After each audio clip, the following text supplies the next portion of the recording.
Hadirin dimohon berdiri. Yang Mulia Majelis Hakim Konstitusi memasuki ruang persidangan.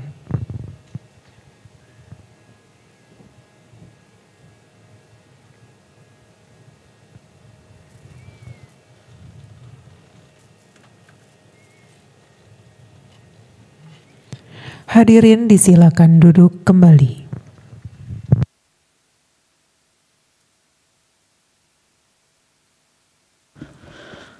Para pemohon sudah siap untuk kita mulai? Siap, Yang Mulia. Baik.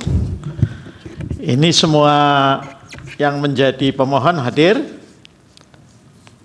Sebagai pemohon tidak hadir. Oh, tidak hadir. Ini yang hadir siapa? Kuasa ya? Iya, betul Yang Mulia. Baik. Jadi pemohon prinsipalnya tidak hadir. Baik, kita mulai ya. Sidang perkara nomor 178 PUU 22 Romawi 2024 dibuka dan dinyatakan terbuka untuk umum. Assalamualaikum warahmatullahi wabarakatuh.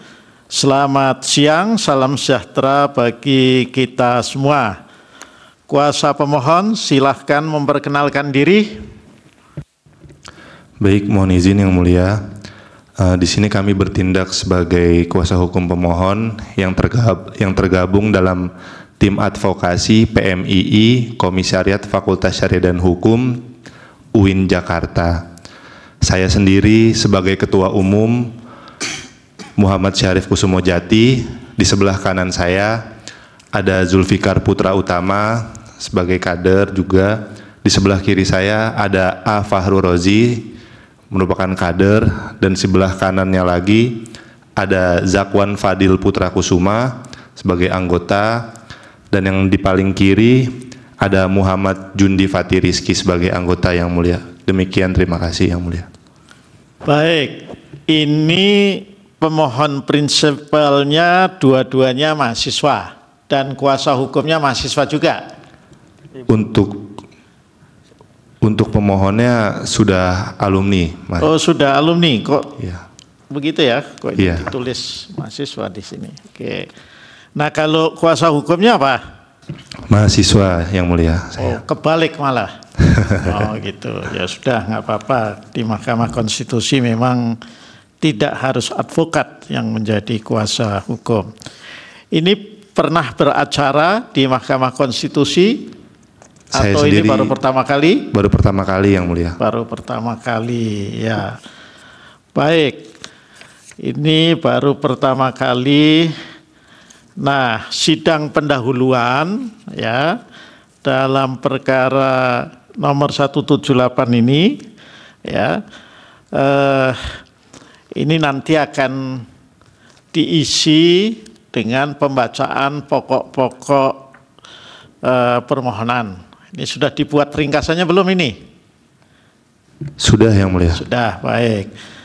Nah, jadi perkara yang dikuasakan kepada saudara ini telah diterima oleh Mahkamah Konstitusi dan diregistrasi sebagai perkara nomor 178 PUU 22 Romawi 2024. Dan kami bertiga, Yang Mulia Pak Dr. Daniel Yusmik PFW, kemudian Yang Mulia Pak Dr. Ridwan Mansur, dan saya sendiri Arsul Sani ditugaskan oleh Ketua Mahkamah Konstitusi untuk menjadi majelis panel dalam perkara ini. Ya.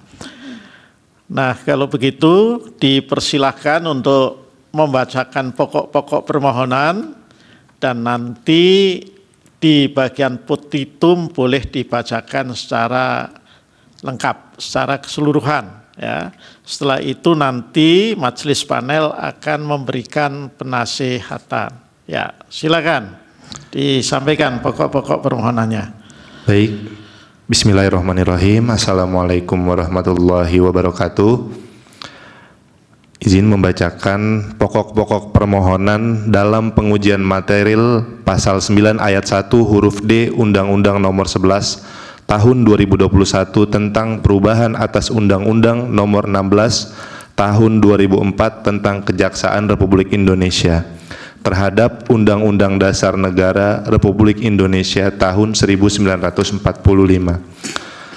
Yang pertama, kewenangan mahkamah. Untuk kewenangan mahkamah dianggap sudah dibacakan, Yang Mulia. Kemudian izin Yang Mulia, untuk kedudukan hukum atau legal standing para pemohon, yaitu kualifikasi para pemohon bahwa para pemohon merupakan perorangan warga negara Indonesia yang dibuktikan dengan kepemilikan kartu tanda penduduk.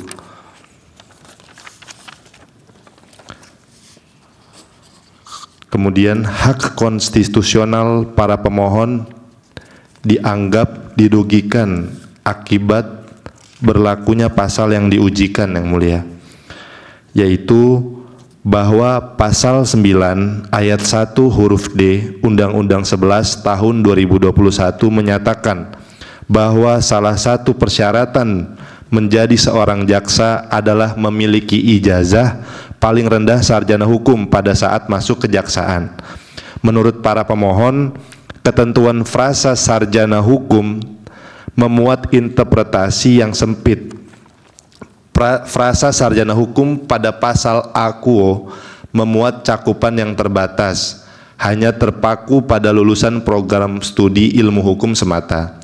Konteks penyempitan makna frasa sarjana hukum dimaksud mengakibatkan ketidakadilan bagi lulusan program studi yang serumpun di bidang, seperti program studi hukum Islam, hukum tata negara, atau hukum pidana Islam yang sudah jamak ditemukan pada sejumlah perguruan tinggi di Indonesia. Padahal program studi yang serumpun di bidang hukum tersebut juga memiliki keahlian hukum dan kompetensi pengetahuan yang relevan dan memadai di bidang penegakan hukum pidana, di mana sistem kurikulum dan distribusi mata kuliah yang diterapkan relatif sama, Yang Mulia, dengan program studi ilmu hukum.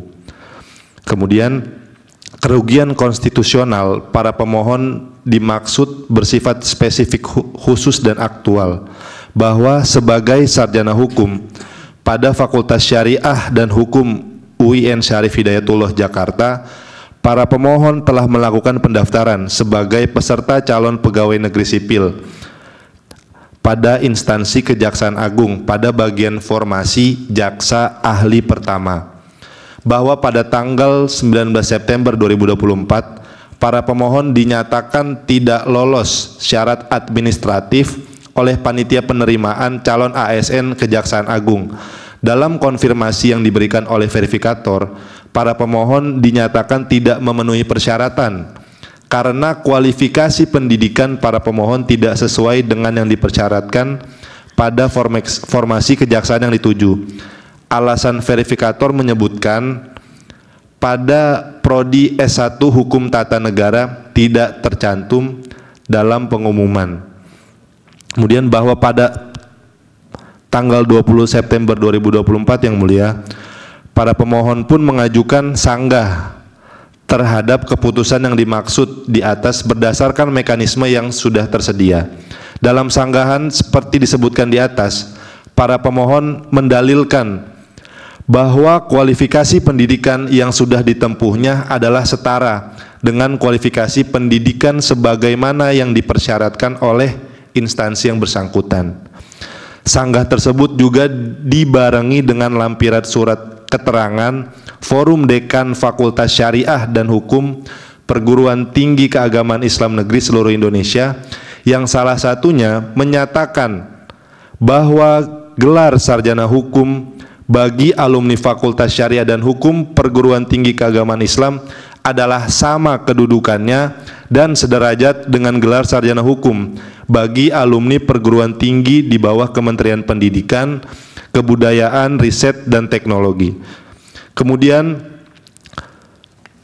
tanggal 21 September 2024, sanggah sebagaimana diajukan oleh para pemohon dinyatakan tidak diterima. Berdasarkan konfirmasi kelulusan yang diberikan, verifikator menyebutkan bahwa alasan tolak sanggah instansi menyangkut kesesuaian kualifikasi pendidikan adalah syarat khusus yang harus dipenuhi oleh pelamar. Bahwa fakta tersebut jelas merugikan para pemohon secara faktual. Untuk itu, untuk mengabdikan diri dalam pemerintahan. Padahal para pemohon memiliki keahlian dan kompetensi pengetahuan yang mumpuni di bidang pengetahuan hukum pidana. Terlebih juga memiliki perhatian khusus pada isu dan sistem penegakan hukum di Indonesia. Izin yang mulia, kemudian kerugian yang diderita para pemohon memiliki sebab akibat kausalitas dengan pasal yang diujikan, bahwa secara konkret dalam hubungannya dengan kepentingan para pemohon causal verban, keberlakuan norma sepanjang frasa sarjana hukum mengakibatkan hambatan langsung bagi para pemohon untuk memenuhi syarat sebagai calon ASN pada Kejaksaan Agung tahun 2024. Keberlakuan norma AKUO menyebabkan para pemohon dinyatakan tidak memenuhi syarat administratif dalam seleksi penerimaan calon jaksa pada tahun 2024. Kendati para pemohon memiliki kualifikasi akademik yang sah dan mumpuni. Para pemohon merasa kualifikasi kompetensi yang diatur pada pasal AKUO bersifat eksklusif dan diskualifikatif bagi para pemohon. Demikian, berikut terima kasih yang mulia dilanjutkan oleh Fahrul Rozi di kiri saya. Ya, silakan. Ya, masih pokok-pokok atau sudah mau ke petitum? Posita dulu yang mulia. Iya, posita yang mulia. Ya, silakan. Dalam bagian posita ini yang mulia kami mengkonstruksi dalil menjadi 3 bagian. Yang pertama adalah pemaknaan frasa sarjana hukum dalam ketentuan peraturan perundang-undangan selama ini. Kemudian bagian ini kami juga melakukan komparasi distribusi mata kuliah antara di PTKIN Keagamaan dan juga di PTK Perguruan Tinggi Negeri Umum yang mulia. Nah, dalam konteks ini yang mulia pada bagian 1 sampai dengan poin 7 di sini kami menguraikan tentang bagaimana kewenangan dan keberadaan seorang jaksa dalam penegakan sistem hukum di Indonesia. Kemudian kami juga perlu menjelaskan bahwa sebelum menjelaskan konteks pertentangan norma yang diujikan konstitusionalitasnya, penting terlebih dahulu menjelaskan konteks penggunaan frasa sarjana hukum dalam sistem ketentuan perundang-undangan di Indonesia.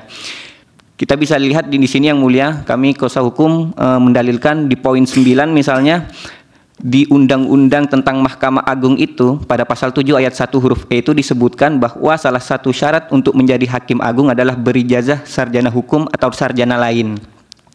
Di sini pada bagian penjelasan yang mulia, ketentuan frasa sarjana lain mendapat penjelasan yakni sarjana yang mempunyai keahlian di bidang hukum sebagai dimaksudkan pada ayat 1 itu meliputi keahlian di bidang hukum pidana, hukum perdata, hukum agama, hukum militer dan hukum tata usaha negara. Sedangkan kami juga perlu uraikan di sini ketentuan perubahan pada Undang-Undang tentang Mahkamah Agung di sini bahwa selengkapnya yang berbunyi berijazah Pak Magister di bidang hukum dengan dasar sarjana hukum atau sarjana lain. Di sini juga pada ketentuan penjelasan yang mulia, di sini juga mendapat penjelasan bahwa yang dimaksud dengan Magister di bidang hukum meliputi gelar akademik di bidang ilmu hukum termasuk Magister ilmu syariah di dalamnya. Termasuk kami juga uraikan di sini pasal 14 ayat 1 Undang-Undang Peradilan Umum ada sarjana hukum di situ dengan penjelasan cukup jelas. Kemudian di poin 3 ada pasal 13 Undang-Undang tentang Peradilan Agama, di situ ada frasa sarjana syariah atau sarjana hukum. Setelah melakukan pendekatan sistematis yang mulia terhadap sejumlah ketentuan frasa pada sejumlah undang-undang tersebut, telah ternyata frasa sarjana hukum merupakan satu nomenklatur norma untuk menyebut lulusan studi setarata 1 atau S1 ilmu hukum. Lulusan tersebut menunjuk pada mereka yang menuntaskan jenjang pendidikan pada program studi ilmu hukum. Sejak awal yang mulia, frasa sarjana hukum pada pasal AKUO itu memang tidak digunakan atau tidak menunjuk pada sarjana lulusan studi S1 di bidang hukum Islam. Nah, sehingga dalam ketentuan norma yang dipraktekkan selama ini yang mulia, frasa dimaksud tidak pernah menunjuk pada lulusan program studi selain daripada yang dimaksudkan, seperti program studi syariah atau hukum di bidang Islam seperti kualifikasi pendidikan para pemohon. Dengan demikian, ketentuan yang demikian itu sejatinya masih berlaku sebagaimana frasa sarjana hukum pada pasal AKUO yang diuji konstitusionalnya pada saat ini. Hal ini semakin diperkuat dengan terbentuknya mekanisme rekrutmen ASN pada formasi jaksa yang eksklusif sebagaimana yang terjadi kepada para pemohon. Di sini kami lampirkan yang mulia di poin 13 itu kami lampirkan di sini bahwa pengumumannya itu hanya mencakup S1 hukum dan S1 ilmu hukum yang mulia. Setidaknya padahal kami di kampus kami itu sudah melakukan restrukturasi ya. Setidaknya terdapat 3 bentuk restrukturasi sistemik yang mulia terhadap pola pembelajaran hukum-hukum Islam. Pertama itu restorasi bentuk visi misi capaian program studi, yang kedua restrukturisasi kurikulum pembelajaran, dan yang ketiga adalah pembaruan pola distribusi mata kuliah yang mulia. Sehingga nomenklaturnya pada kesempatan kali ini pun berubah jadi dari sarjana syariah menjadi sarjana hukum yang mulia. Ini juga ditegaskan dengan sebagaimana disampaikan oleh kuasa hukum tadi bahwa diperkuat juga dengan surat dari Dekan Fakultas Syariah Indonesia bahwa sarjana hukum yang dimiliki oleh PT KIN itu sama setara dengan sarjana hukum yang dimiliki oleh perguruan tinggi umum yang mulia. Di sini kami juga melakukan perbandingan yang mulia. Ini bisa dilihat pada poin 20. Kami mengambil di sini universitas distribusi Fakultas Hukum pada Universitas Diponegoro yang pertama, yang kedua adalah distribusi mata kuliah pada Universitas Gadjah Mada. Yang terakhir, kami di sini lampirkan juga distribusi mata kuliah studi hukum tata negara sebagaimana yang ditempuh oleh para pemohon. Bahwa berdasarkan pendekatan komparasi tadi yang mulia, terdapat kesamaan distribusi dasar kompetensi keilmuan hukum yang meliputi dasar-dasar hukum itu sendiri seperti pengantar ilmu hukum, pengantar hukum Indonesia, kewarganegaraan, hukum perdata, hukum pidana, ataupun ilmu negara. Bahwa kalau merujuk yang mulia, sebagaimana diuraikan di atas itu, dari 60 mata kuliah yang terdiri mata kuliah wajib dan mata kuliah pilihan, sebanyak 66,7% merupakan mata kuliah umum konvensional. Sedangkan selebihnya sebanyak 33,3% merupakan mata kuliah hukum Islam atau ilmu kesyariahan yang mempelajari tentang fikih-fikih klasik di bidang muamalat jinayah atau siasah. Dengan demikian yang mulia, bahwa jelas frasa sarjana hukum pada pasal aku secara sistematis menunjuk sarjana ilmu hukum itu menjadi tidak relevan lagi karena membatasi atau bersifat eksklusif dan diskualifikatif terhadap lulusan program studi hukum Islam. Demikian yang mulia, akan dilanjutkan oleh saudara kami. Silakan. Baik, izin yang mulia. Di sini kami akan membuktikan keberadaan hukum Islam dalam sistem penegakan hukum nasional. Di poin 26, kami membuktikan bahwasanya perkembangan hukum di Indonesia ini telah menunjukkan karakter multidimensional yang dimana hukum tidak hanya mencakup aspek normatif tetapi juga melibatkan berbagai dimensi keilmuan, sosial, ekonomi, dan budaya. Dimensi multidimensi ini tercermin dalam cara hukum yang berkembang terhadap masyarakat yang semakin kompleks dan beragam. Izin yang mulia, bahwa multidimensionalitas hukum di Indonesia dapat dilihat dari pengakuan terhadap pluralitas keilmuan hukum, tidak hanya ilmu hukum umum, tetapi juga cabang keilmuan seperti hukum Islam, hukum tata negara, hukum pidana Islam, dan juga yang lainnya. Yang kesemuanya memberikan kontribusi penting dalam pembentukan sistem hukum nasional. Pengakuan terhadap keberagaman ini merupakan wujud konkret dan respon hukum terhadap dinamika masyarakat modern. Selanjutnya yang mulia, pada poin 30, kami akan membuktikan keberadaan hukum Islam dalam sistem hukum nasional yang dapat dijelaskan melalui teori eksistensi yang menegaskan 3 bentuk kehadiran hukum Islam dalam hukum nasional. Yang pertama, ada sebagai bagian integral dari hukum nasional Indonesia yang artinya hukum Islam menjadi bagian tak terpisahkan dari sistem hukum nasional. Misalnya, dalam regulasi zakat, pernikahan, dan ekonomi syariah yang telah diintegrasikan ke dalam kerangka hukum nasional. Yang kedua, ada kemandirian yang diakui, yang artinya hukum Islam diakui memiliki kekuatan dan wibawa tersendiri, serta diberi status formal dalam kerangka hukum nasional. Contoh konkretnya. Gini, ini kan terkaitnya dengan institusi kejaksaan, ya. Jadi coba langsung ke halaman 32 yang terkait dengan perbandingan sistem dan mekanisme rekrutmen jaksa di sejumlah negara. Kalau soal isu hukum Islamnya, ya itu bagus, ya. Tetapi itu kan sebetulnya tidak terkait langsung dengan ya yang sedang dipersoalkan oleh para pemohon, ya, yakni soal rekrutmen di kejaksaan itu tadi ya. Nah, tetapi kalau saya melihat, karena ini kami semua kan juga sudah membaca ya, makanya nanti bisa memberikan penasihatan. Itu coba langsung ke poin 41 itu di halaman 32 ya. Izin yang mulia, di sini saya akan memperbandingkan bagaimana sistem mekanisme rekrutmen jaksa di sejumlah negara. Bahwa di berbagai negara seperti Amerika, Belanda, dan Inggris yang kita sebutkan, kualifikasi untuk menjadi jaksa lebih berfokus pada kompetensi dan penguasaan ilmu dasar hukum dibandingkan asal fakultas atau program studi. Misalnya di Belanda yang mulia, untuk menjadi jaksa atau officier van justice, seseorang harus menyelesaikan pendidikan hukum di universitas yang diakui dan mengikuti program pelatihan kejaksaan RAIO atau dengan kepanjangan Rechtelijk Ambtenaar in Opleiding.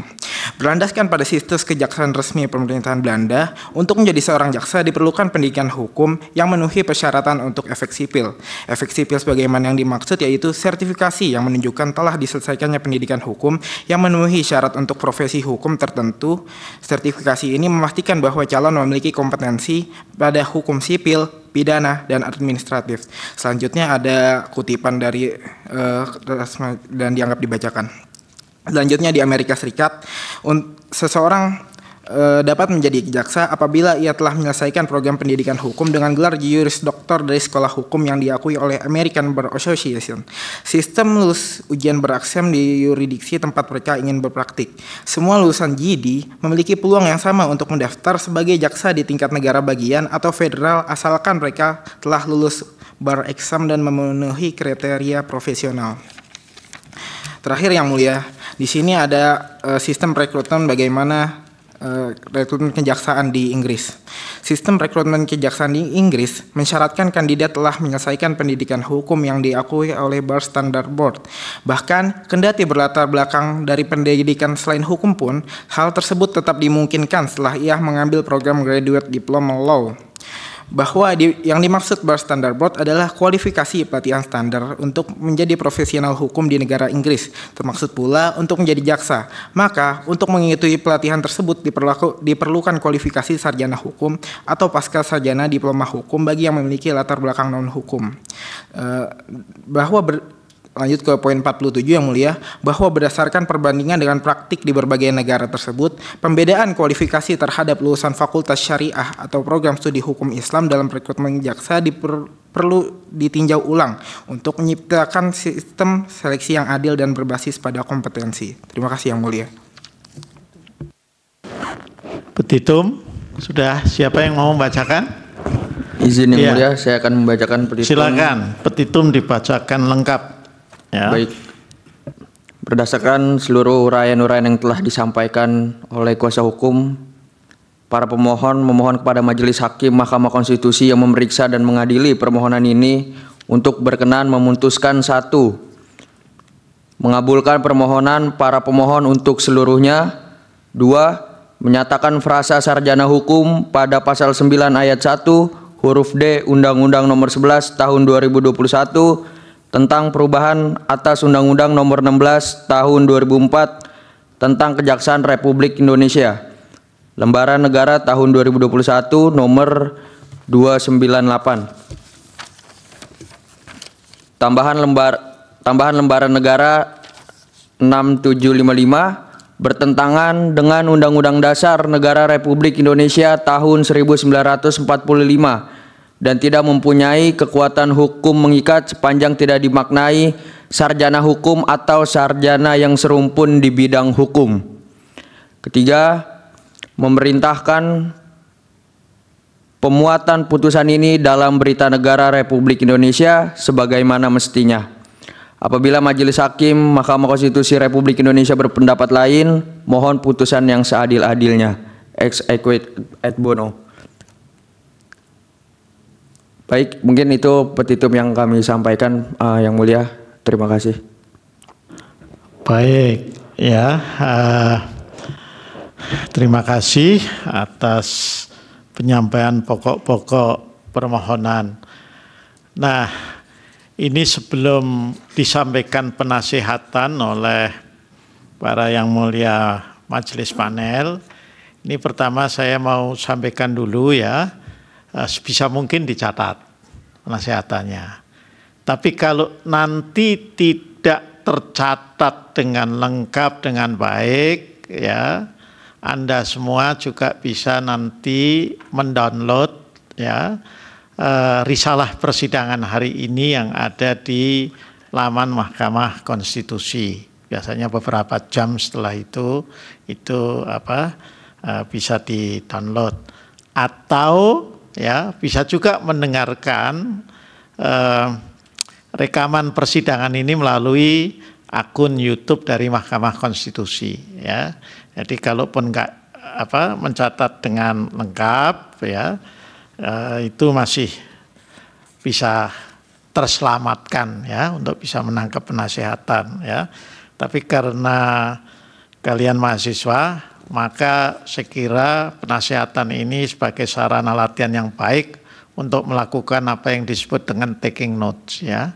Itu karena biasanya mahasiswa yang akan sukses itu adalah salah satunya itu juga dilihat dari kemampuannya untuk melakukan taking note ya, melakukan pencatatan terhadap apa-apa yang didengarkan secara oral. Nah,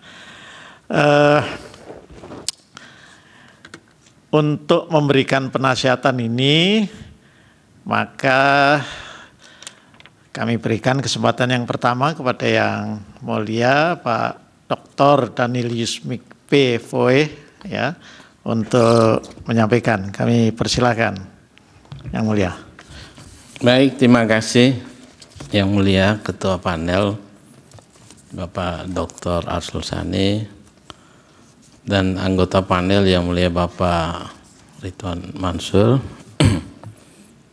pemohon yang dalam hal ini diwakili oleh kuasa ya. Tadi Saudara Muhammad Syarif Kusumojati ya. Benar yang mulia. Ya, ini ketua umum ya. Iya. Ini saya lihat di organisasi Cipayung nggak semua itu di komisariat udah ketua umum. Komisariat ketua umum, cabang ketua umum, lalu pusatnya ketua umum.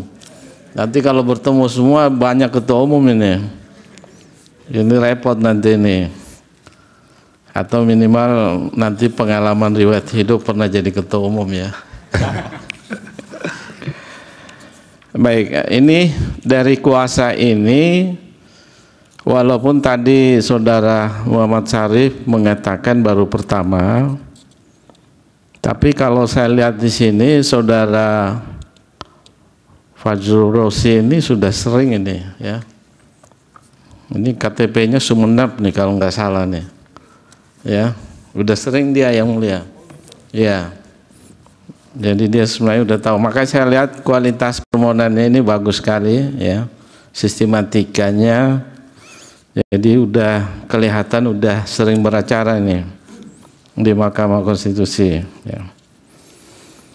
Nah, saya lihat dari sistematika oke ya. Dari depan mulai perihal ya. Kemudian kewenangan mahkamah, legal standing dan seterusnya. Saya tidak memberi komentar ya. Saya sedikit memberi komentar terkait dengan substansi saja ya. Nanti kalau dilakukan perbandingan itu coba supaya bisa apple to apple ya. Saya tidak tahu perbandingan di Amerika itu tepat tidak ya. Karena saya ingat dulu zaman kami kuliah, bagi universitas negeri sekalipun, itu lulusannya itu pada waktu itu harus ada ujian lagi, ya. Artinya ada proses ya.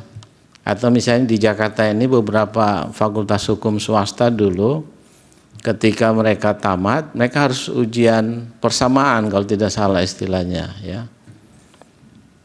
Dan mereka kemudian dapat ijazah negeri.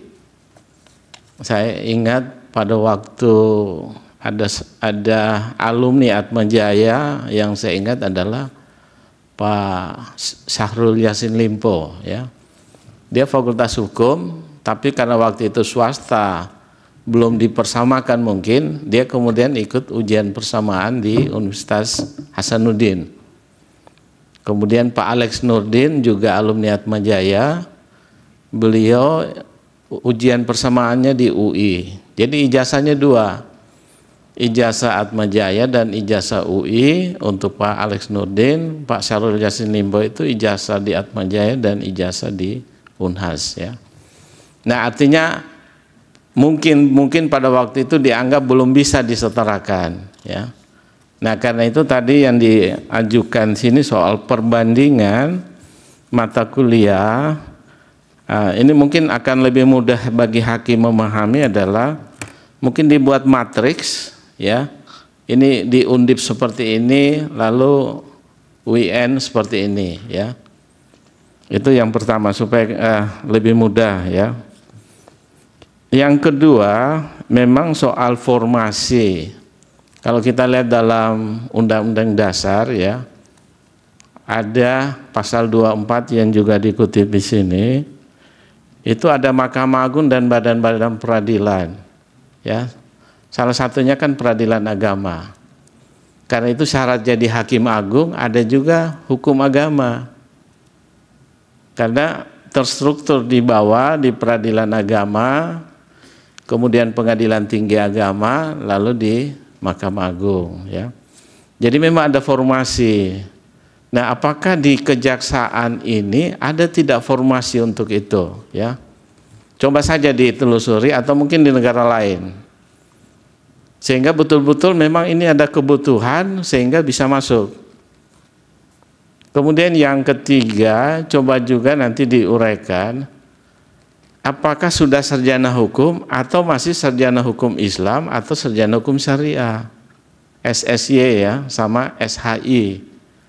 Dan ini sekarang ini yang dimaksudkan ini para pemohon ini SHI atau SH saja?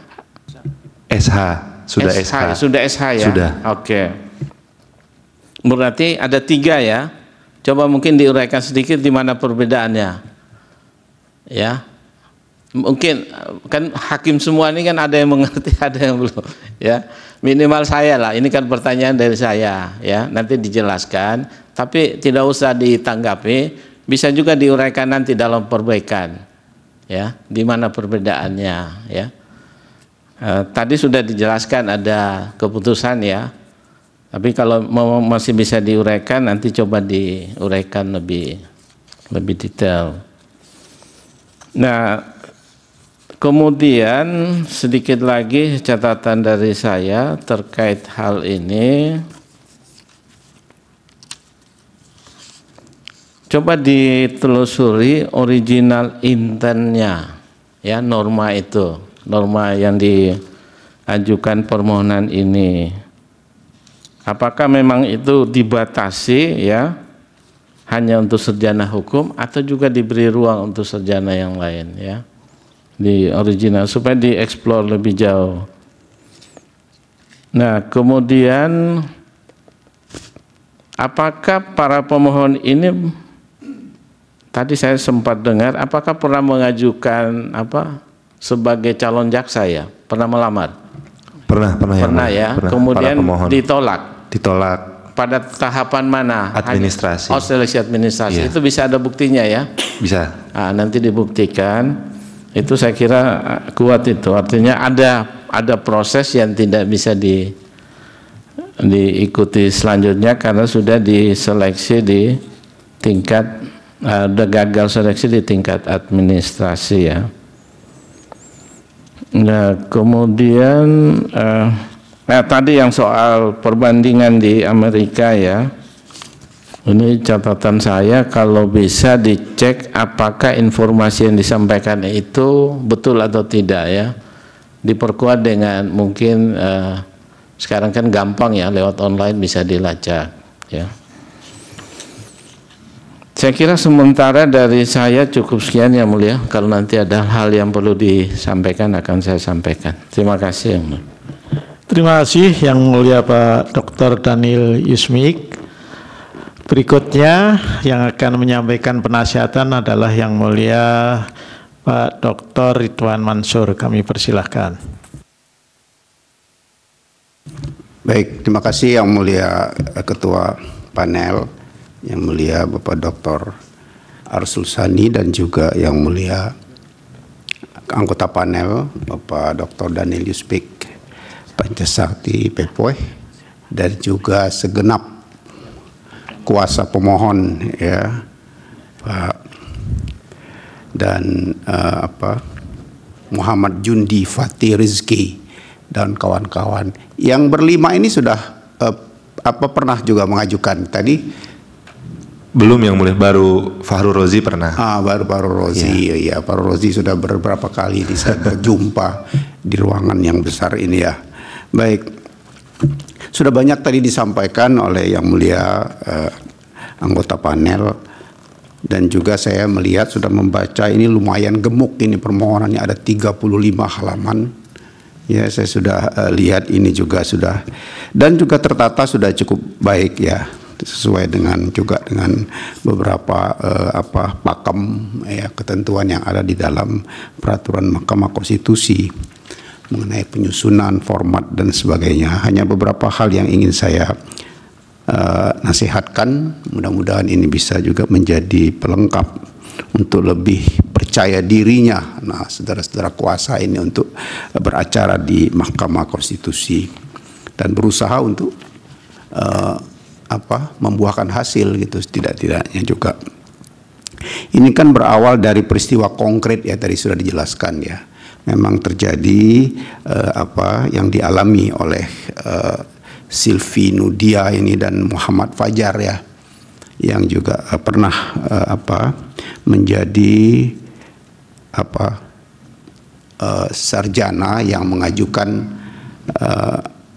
lamaran lah ya untuk menjadi di kejaksaan. Nah, ini ada beberapa hal kalau di identitas perkara saya kira sudah cukup bagus, tidak akan saya sampaikan juga mengenai struktur format saya sampaikan tadi juga sudah cukup bagus, tidak perlu penasihatan pada bagian ini. Begitu juga di kewenangan mahkamah saya lihat sudah cukup runtut ya.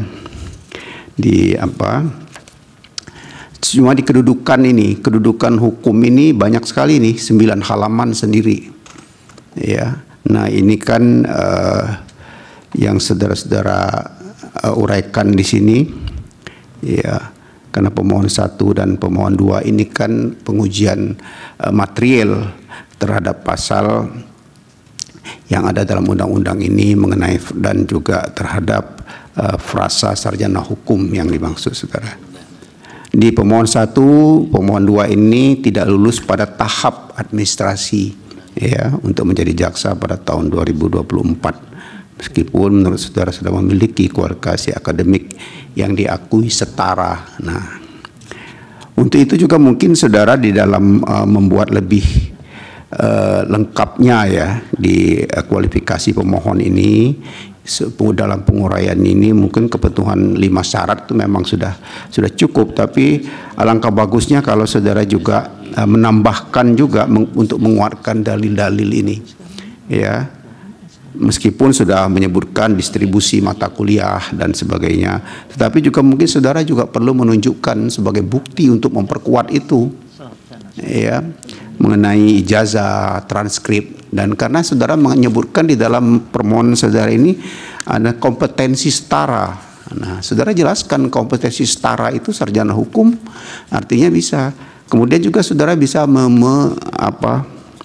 men-search lah ya untuk sebagai bahan tambahan mengenai persyaratan seperti yang lain di institusi lain itu seperti apa gitu loh. Atau mungkin ada perundang-undangan yang secara tegas menyebutkan yang saudara maksud dengan kompetensi setara ini seperti apa ya. Dalam rumpun yang tadi saudara juga sebutkan di dalam permohonan ini, sehingga saudara harus memasukkannya, membuat daftar mata kuliah seperti ini, bahwa betul-betul jelas di dalam uraian di kedudukan hukum dan juga di alasan permohonan juga memuat juga di sana. Kemudian di alasan-alasan permohonan saya kira sudah pemaknaan sarjana hukum yang deskriptif. Ini juga saudara sudah jelaskan. Nah, kemudian juga ketidakpastian hukum. Nah, ini juga saudara jelaskan juga mengenai norma yang dianggap tidak menjamin kepastian hukum itu yang mana? Yang menurut saudara menciptakan ruang interpretasi yang eksklusif dan deskriptif. Itu saudara jelaskan di dalam alasan-alasan permohonan ini. Ya, ini saya kira di kedudukan ini gemuk sekali nih, 9 halaman sendiri ini ya. Ini juga panjang. Nah, sehingga saudara tapi kaitkan juga, karena kan kalau buktinya itu akurat kuat gitu, saudara bisa menjelaskan di dalam alasan-alasannya ini. Kemudian ada hal lagi mungkin yang mungkin saudara jelaskan juga sebagai catatan juga dari saya untuk penasihatan ini mengenai norma yang mengatur persyaratan dalam jabatan itu, ya. Ini kan kalau saya lihat bisa dikatakan ya, ini kan digolongkan sebagai kebijakan hukum terbuka sebenarnya menentukan itu. Namun ya, artinya terbuka oleh pembentuk undang-undang untuk itu. Nah, baik berupa syarat administrasinya maupun juga kualifikasi kompetensinya. Nah, sehingga oleh karena itu saudara harus benar-benar kaitkan itu bahwa saudara bisa bergeser gitu. Mengapa Mahkamah Konstitusi bisa bergeser? Kalau itu seandainya adalah kebijakan hukum terbuka pembentuk undang-undang. Nah, itu juga saudara jelaskan, karena kalau tidak bisa menjadi nggak pas ya permohonan yang saudara ajukan berkaitan dengan alasan-alasan yang saudara ajukan ini. Kemudian juga tentang kesempatan yang sama di pemerintahan juga, norma ini akan menggunakan kata yang umum, yaitu pemerintahan. Artinya saudara juga bisa dengan luas ya ruang yang mengatur berbagai kesempatan dalam berbagai rumpun pengabdian itu saudara juga jelaskan di dalam permohonan ini pada bagian-bagian alasan permohonan ini ya. Tidak memenuhi kualifikasi menjadi jaksa bukan berarti tertutup, itu juga mungkin perlu juga saudara sampaikan ya, untuk mengimbanginya itu ya. Kesempatan itu masih ada, pemerintah yang lain banyak, tapi saudara tetap kuat pada apa yang saudara menjadi fokus saudara juga mengenai kualifikasi menjadi jaksa itu juga sebagai pilihan dan konsekuensi yang memang merupakan hak. Nah, ini yang saudara sebagai warga negara Indonesia saya kira itu, dan juga sebagai mereka yang sudah memperoleh pendidikan yang menurut pemohon juga merupakan tadi kesetaraan serumpun yang sama itu. Nah, di petitum saya kira sudah cukup bagus, saya tidak akan menyampaikan lagi hal-hal yang baik, yang mudah-mudahan apa yang saya sampaikan ini bisa menjadi melengkapi permohonan saudara ini untuk menjadi lebih baik dan saudara menjadi lebih mudah untuk menjelaskan di mahkamah ini nanti. Mudah-mudahan. Saya kira itu yang mulia Ketua. Terima kasih. Baik, terima kasih yang mulia Pak Dr. Ridwan Mansur. Begitu ya kuasa para pemohon. Saya menambahkan sedikit ya.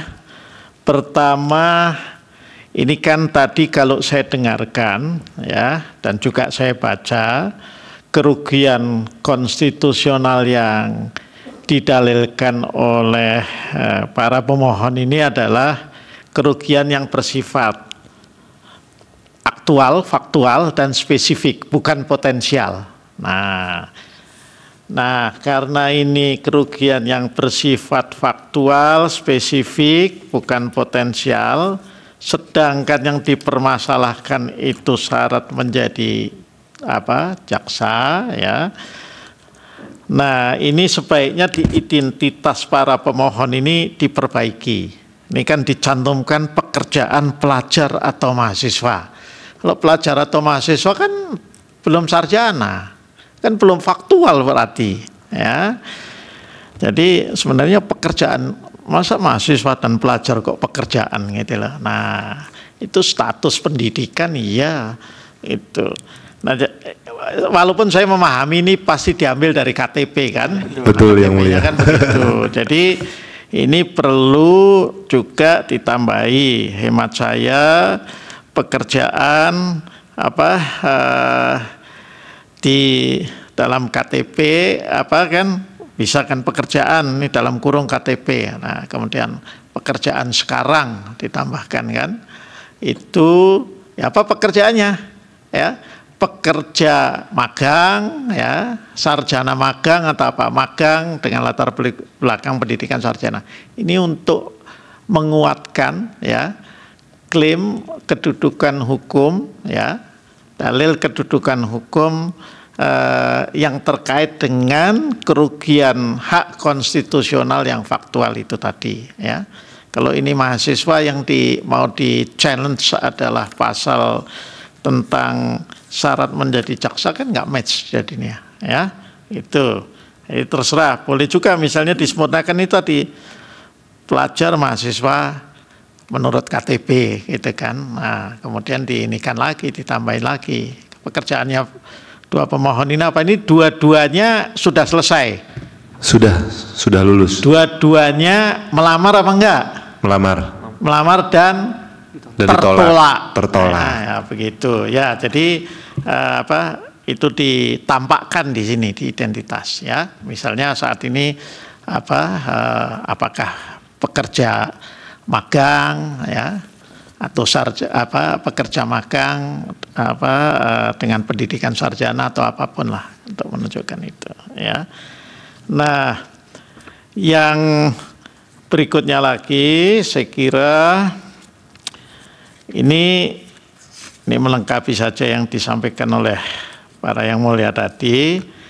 Ini juga kan yang dijadikan sebagai landasan pengujian ada dua pasal ya, 28D ayat 1 dan 28D ayat 3. Ini sebaiknya ini kalau permohonan yang lebih baik lagi, ini sudah lumayan baik tapi agar lebih baik, maka karena landasan pengujiannya ada dua, kecuali cuma satu, ada dua. Ini masing-masing itu harus diuraikan di bawah heading atau judul bahwa kira-kira pasal 9 ayat 1 huruf D itu bertentangan dengan pasal 28D ayat 1 UUD NRI tahun 1945. Itu diuraikan pertentangannya kalau dengan pasal 28D ayat 1 itu apa. Kemudian diuraikan lagi di bawahnya, bertentangan dengan 28D ayat 3 itu pertentangannya itu apa. Jadi ini para pemohon yang harus mikir, bukan majelis hakim yang harus mikir ya.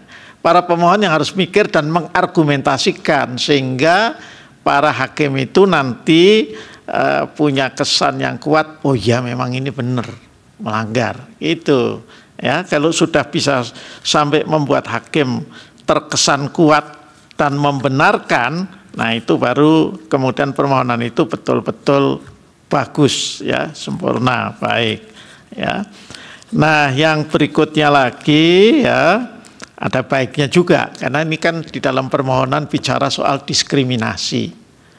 Diskriminasi dalam konteks perkara konstitusi itu yang seperti apa sih? Nah, ini dibaca di putusan-putusan MK, kan bisa di-download, bisa dibaca.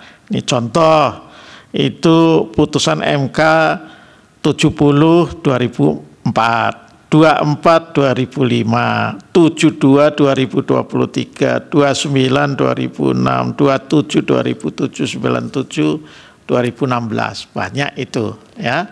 Sehingga tidak sedikit-sedikit karena merasa ada perbedaan terus langsung menggunakan kata ya atau frasa diskriminasi. Padahal kalau kita bicara diskriminasi dalam konteks pengujian norma undang-undang, maka MK itu sudah punya pagar-pagarnya sendiri apa yang dimaksud dengan diskriminasi. Nah, pagar-pagar itu ya yang menjelaskan tentang cakupan atau pengertian diskriminasi itu ada dalam putusan-putusan tadi antara lain ya, masih banyak. Nah, kemudian juga ada putusan yang terkait ya, meskipun tidak langsung ya, itu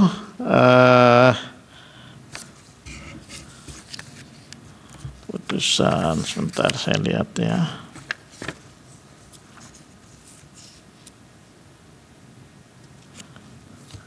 Dibaca juga ini kalau tentang jaksa ya. Putusan MK nomor 68 2011. Kemudian ini apa, putusan mana lagi ini?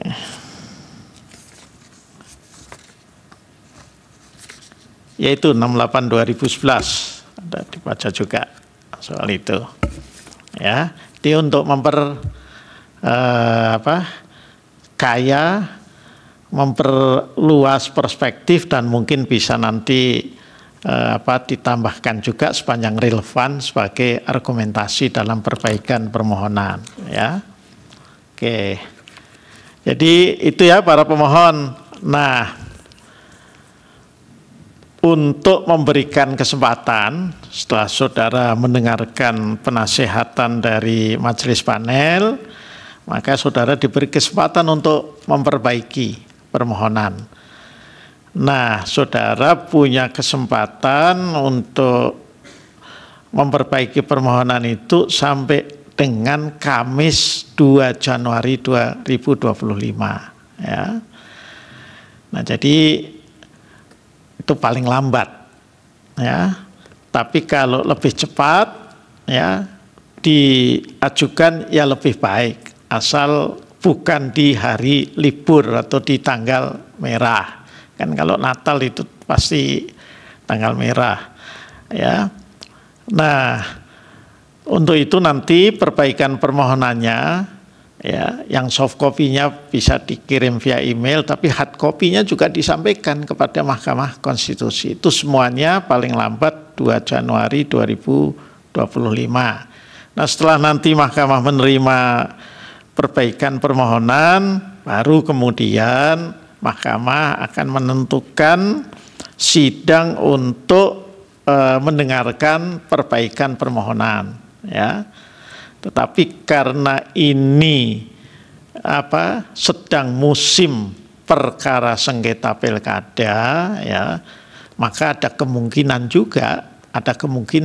ya, bahwa sidang perbaikan permohonan saudara itu setelah selesai pilkada diputus. Ini sangat tergantung dari seberapa cepat juga, ya, saudara ini bisa memperbaiki dan menyampaikan hasil perbaikannya kepada mahkamah ini, ya.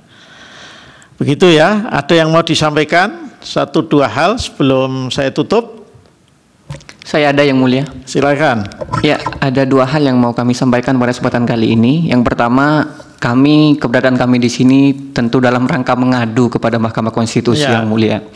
Karena ada sekali banyak alumni kita, bahkan ratusan atau ribuan dari dulu itu yang memang dieksklusikan dari formasi syarat kualifikasi pendidikan menjadi seorang jaksa. Itu kan sudah kita tangkap dari permohonan saudara. Nah, saya menambahkan sedikit tadi, ada yang kelewatan, ya. Kan itu baru disampaikan dalam permohonan tentang kurikulum. Itu coba didukung dengan bukti lah, ya. Apakah itu keputusan Pak Dekan atau apa begitu, ya. Jadi tidak hanya sekedar bahwa itu tercantum di dalam permohonan saudara, ya. Itu coba apa sih? Kan mata kuliah itu dibagi, kalau yang saya pahami itu kan ada mata kuliah wajib universitas, ada mata kuliah wajib fakultas, ya, ada mata kuliah wajib prodi atau jurusan, ya, dan kemudian ada mata kuliah pilihan bebas. Nah, itu coba dilihat, ya. Mungkin, ya, karena ini nanti kan yang memutuskan itu bukan kami bertiga, tetapi rapat permusyawaratan hakim yang nantinya akan dihadiri oleh 9 hakim Mahkamah Konstitusi atau setidaknya 7 hakim. Nah, itu harus disampaikan juga. Kalau ini kan dari UIN Syarif Hidayatullah, ya, kalau di UIN Syarif Hidayatullah itu seperti apa gitu loh strukturnya, ya. Jadi itu coba dibuktikan. Biasanya saya nggak tahu persis, ya, Tetapi kalau dulu pengalaman saya di UI itu kan ada di buku fakultas itu, di buklet itu ya. Kalau jurusannya misalnya perdata, ya akan ketahuan nanti yang wajib. Kalau jurusannya praktek hukum, ya prodinya praktek hukum akan ketahuan juga nanti yang wajib-wajib. Nah, tetapi itu yang harus dibuktikan, tidak hanya sekedar didalilkan dalam permohonan. Begitu ya. Jadi ditunggu permohonannya sampai tanggal 2 Januari. Yang mulia Pak Daniel, ya silahkan. Baik, terima kasih. Sedikit saja ya. Ini saya baru diberikan bukti P5 ya. Ya, ini ada di sini terkait dengan proses seleksi di kejaksaan. Kalau saya baca di sini, mohon maaf Anda tidak lolos tahap administrasi karena belum memenuhi persyaratan administrasi instansi yang dilamar. Alasan tidak memenuhi syarat dari verifikator, saudara tidak memenuhi persyaratan karena kualifikasi pendidikan dalam kurung prodi ijazah tidak sesuai dengan yang dipersyaratkan pada formasi jaksa ahli pertama. Pada prodi Anda S1 Hukum Tata Negara tidak tercantum dalam pengumuman ya. Nah, ini saya kira bukti kuat untuk hakim nanti ya. Tapi catatan saja memang kalau dulu zaman kami itu ada jurusan-jurusannya. Sekarang prodinya hanya prodi ilmu hukum. Sementara kalau di UIN ini kan dia pakai prodi program studi hukum tata negara ya. Nah, apakah itu mungkin terlalu spesifik atau seperti apa ya? Makanya tadi saya minta untuk disandingkan coba ya kurikulum itu, mungkin juga bisa memperkuat nanti. Saya kira itu tambahan sedikit dari saya, mulia. Terima kasih. Pak, cukup. Nah, ini menyambung. Jadi ini pemohon prinsipal Silvi Nudia Nasla ini dengan Muhammad Fajar Ismail ya. Ini kan sudah lulus. Ini prodinya apa? Hukum Tata Negara yang mulia. Siapa? Dua-duanya? Dua-duanya. Oke. Prodinya Hukum Tata Negara. Kemudian di kejaksaannya dicantumkan nggak pada saat itu bahwa prodi yang diterima prodi ini. Ada nggak? Di persyaratan? Iya, di persyaratan atau di pengumuman atau di apapun lah, atau di informasi lah. Ada yang mulia. Ada. Ada apa? Persyaratannya kan? Iya. Apa yang diterima misalnya sarjana hukum kemudian dispesifikkan dari prodi ini. Itu. Yang dicantumkan apa? Hanya sarjana hukum di persyaratan. Iya. Ada nggak lebih lanjut spesifik misalnya sarjana hukum prodi apa begitu? Tidak ada yang mulia. Kalau nggak ada di pengumuman kejaksaan itu nggak ada. Karena kan tadi alasannya karena prodinya kan nggak cocok gitu. Nah, pertanyaannya adalah prodinya itu diumumkan terbuka nggak? Terbuka. Iya, makanya pertanyaan saya. Kalau sarjana hukum itu kan persyaratan yang di undang-undang ada. Ketika itu kemudian diumumkan oleh kejaksaan, ya disebutkan juga sarjana hukum dengan latar belakang prodi, misalnya hukum pidana atau apa, ada nggak? Coba. Tidak ada, paling ada S1 hukum atau S1 ilmu hukum, jadi ada 2 kolom. Oh begitu saja. Oke. Sementara kan S1 hukum, kami pun S1 hukum gitu. Itu tadi sudah sudah ditekankan nggak? Sudah. Di dalam perbaikan itu harus di dalam permohonan. Nanti di poin 13 belum, yang mulia ada. Ya, oke.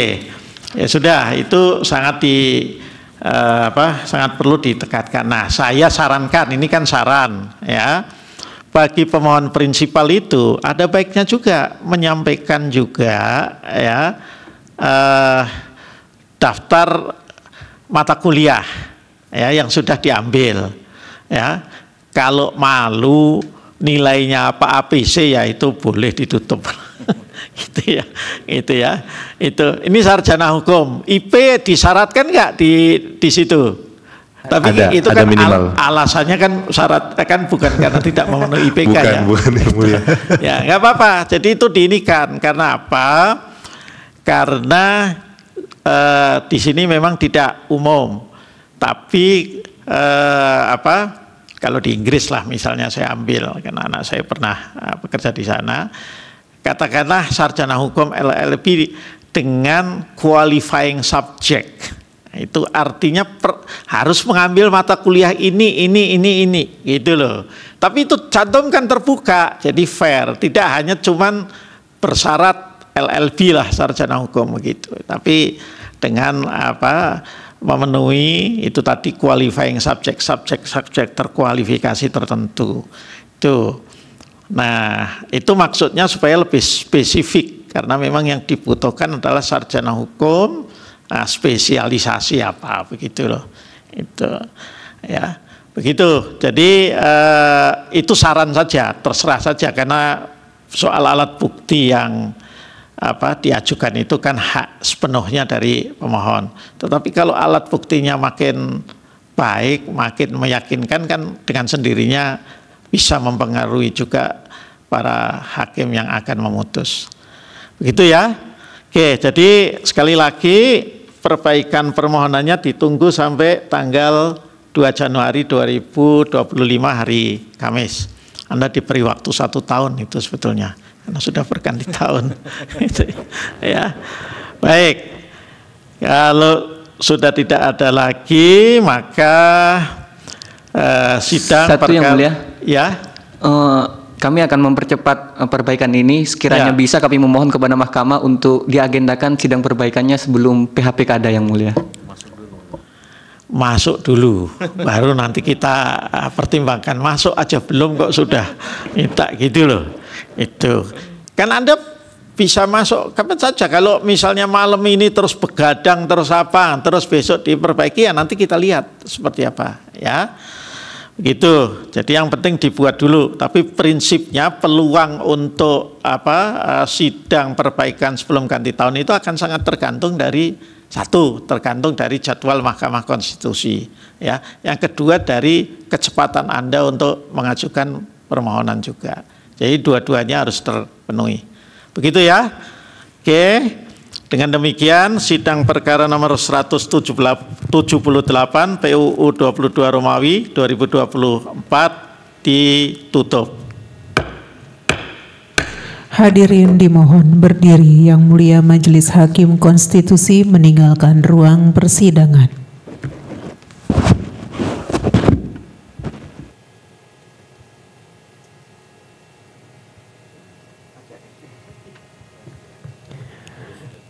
Hadirin disilakan duduk kembali. Hadirin yang kami hormati, demikianlah persidangan hari Kamis tanggal 19 Desember 2024 untuk perkara nomor 178/PUU/22 Romawi/2024 telah selesai. Terima kasih, selamat siang.